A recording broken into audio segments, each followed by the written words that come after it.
Olá pessoal, sejam bem-vindos ao canal Feeds TV. Hoje nós vamos falar sobre um tema bastante pertinente, que é o seguinte: ter paz de espírito é uma condição para tomarmos decisões? Como alguns já sabem, eu sou o pastor e advogado Carlos Eduardo, e esse tema ele é de extrema relevância, porque quantas vezes eu e você nós já adiamos alguma decisão por não ter paz de espírito, né? E hoje nós vamos ver sobre o que a Bíblia realmente ensina sobre esse tema, né? Sobre o fato que muitas pessoas falam assim, não,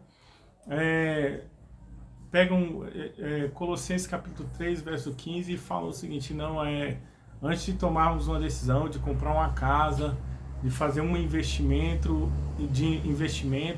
de entrar em um relacionamento, eu tenho que ter paz de espírito. E vamos ver se é isso mesmo que a Bíblia ela defende e ela fundamenta ou não, né? E como eu falei, muitos cristãos pegam esse versículo isolado, ao invés de interpretarem, de o analisarem no contexto como um todo, eles cometem esse equívoco de falar o seguinte, se você não tiver paz, então você não deve decidir. Mas nós vemos, analisando o contexto, que esse é um grande equívoco, porque Paulo não está falando aqui de paz individual, ele está falando de paz coletiva, de paz como igreja, como unidade, como comunidade, não como um termômetro para nós tomarmos decisões, entendeu? Em Colossenses capítulo 3, verso 15, a palavra de Deus vai nos dizer: seja a paz de Cristo o árbitro do vosso coração, e sede agradecidos, né?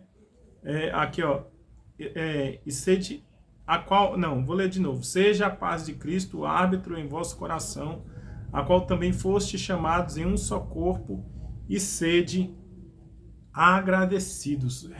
Repare aqui que o foco não é tomar uma decisão para abrir uma conta, para fazer uma viagem, né, para tomar uma decisão difícil, mas o foco aqui é a unidade, né? Não é uma paz individual. E assim, mas se a paz nós devemos ter, não só para tomar decisões, o que a Bíblia nos ensina? Na verdade, nós vamos ver que para aquele que nasceu de novo, a paz ela é um estado contínuo. Romanos capítulo 5, verso 1 vai nos dizer: justificados, pois, mediante a fé, temos paz com Deus. E vamos ver também em Gálatas capítulo 5, verso 22, que a paz ela é um estado contínuo daquele que nasceu de novo. A palavra de Deus nos diz lá em Filipenses capítulo 4, versos 6 ao 7, o seguinte, vai dizer aqui o seguinte: não andeis ansiosos de coisa alguma, em tudo, porém, sejam conhecidas diante de Deus as vossas petições, pela oração e pela súplica com ações de graças. E a paz de Deus, que excede todo entendimento, guardará o vosso coração e a vossa mente. Logo, nós podemos ver que a paz não é um sinal verde para agirmos, mas é uma condição contínua daquele que foi salvo, né?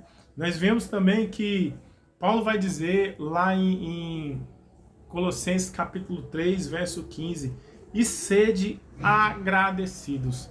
Nós vemos que quando nós entregamos a nossa vida para o Senhor Jesus, né, a paz ela é fortalecida pela gratidão. E 1 Tessalonicenses capítulo 5, verso 18, a palavra de Deus vai nos dizer: em tudo dai graças. Ou seja, aquele que verdadeiramente nasceu de novo, ele não deve andar em ansiedade, porque o próprio Paulo vai dizer que a palavra de Cristo habite em vós abundantemente. Ele vai dizer aqui no verso 16, né? Ele vai dizer o seguinte: todavia, Filipenses capítulo 3, verso 16. Todavia, andemos de acordo com o que nós já alcançamos. E ele vai dizer ainda aqui em Colossenses, capítulo 3, verso 17. E tudo o que fizerdes, seja em palavra, seja em ação, fazei-o em nome do Senhor Jesus, dando graças a Deus.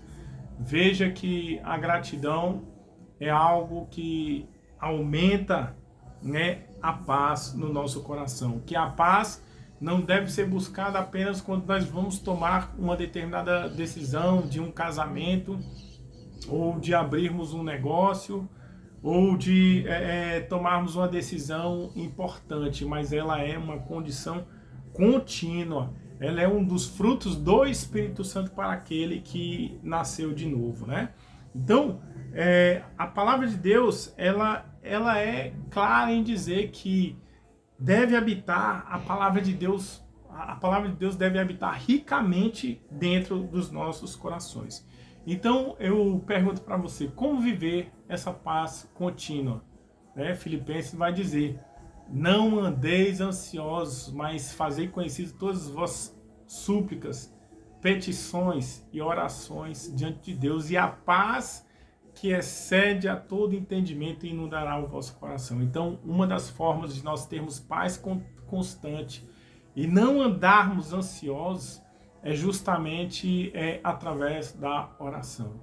É claro que existem fatores bioquímicos, né, em que pode levar uma pessoa, através de um tratamento psiquiátrico, a tomar um determinado remédio para conter a ansiedade. Mas fora isso, em regra, ansiedade é falta de confiança em Deus, é falta de oração, é falta de nós dobrarmos o joelho e confiarmos os nossos sonhos, os nossos alvos e os nossos projetos nas mãos do Senhor. Se você tem andado ansioso, né, dobre o seu joelho, entregue o teu caminho ao Senhor, confia nele e o mais ele fará. Uma outra forma de nós termos a paz no nosso coração é justamente ter amor pela palavra, porque o Salmo 119, verso 165 vai dizer que muita paz tem os que amam a tua lei. Ou seja, a palavra do Senhor, ela nos instrui, ela nos ensina, ela nos direciona, ela afirma de forma categórica o que nós devemos fazer e o que nós não devemos fazer. E aqui nós vemos que a paz no contexto, Paulo vai falar, né, aqui no verso 13, suportai-vos uns aos outros, perdoai-vos mutuamente, caso alguém tenha motivo de queixa contra outro. Assim como o Senhor vos perdoou, assim também perdoai. Veja que ele está falando aqui de uma paz de corpo de Cristo. E uma forma de nós termos paz é, caso você saiba que alguém, por exemplo, não gosta de você, ou que você magoou uma pessoa sem querer, é buscar a paz e a reconciliação o mais rápido possível. E por fim, Jesus Cristo, antes de subir aos céus, ele disse, deixo-vos a minha paz. A minha paz eu vos dou, todavia eu não dou como o mundo a dá. Então a paz do mundo é uma paz assim, de quando a pessoa tem amigos, ela tem dinheiro, ela está com saúde, aí ela tem paz. É a ausência de guerra e de conflitos. Mas a paz que excede a todo entendimento, que vai além daquilo que o mundo entende, é justamente uma paz que nós sentimos de forma constante, independentemente de estarmos em guerra, independentemente de estarmos prósperos com dinheiro ou sem dinheiro, de estarmos com saúde, sem saúde, muitas vezes em meio às provas e às adversidades. Logo, nós podemos ver que, para concluir, que a paz de Cristo ela é uma condição constante na vida daquele que nasceu de novo e não deve servir apenas como um sinal para você comprar um carro, uma casa ou para você pegar um empréstimo ou fazer um negócio. A Bíblia não ampara isso, né? Muitos pegam esse versículo aqui de forma isolada, não, para casar, para viajar, para tomar uma decisão, você tem que ter paz de espírito. E a Bíblia não fundamenta, ela não concorda com isso, porque a paz que ele está falando nesse contexto aqui é uma paz de comunidade, de igreja, entendeu? Então não viva esperando sentir paz para agir. Viva na paz que Cristo já te deu quando você entregou a sua vida para Jesus. Então, eu te desafio aqui né, a praticar um desses 3 tópicos que eu falei, ou a oração, ou o amor pela palavra, ou a reconciliação, para que você tenha paz no seu coração. Eu te pergunto, qual você vai praticar primeiro? E fica aqui o nosso vídeo, né? E se você gostou do conteúdo que nós exploramos, se inscreva no nosso canal se você não é inscrito, porque muitas pessoas que participam do nosso canal e veem nossos vídeos não são inscritas, e nos aguarde até o próximo vídeo. E também, se você quiser deixar, por exemplo, alguma sugestão, nós estamos à disposição. Um grande abraço e até o próximo vídeo.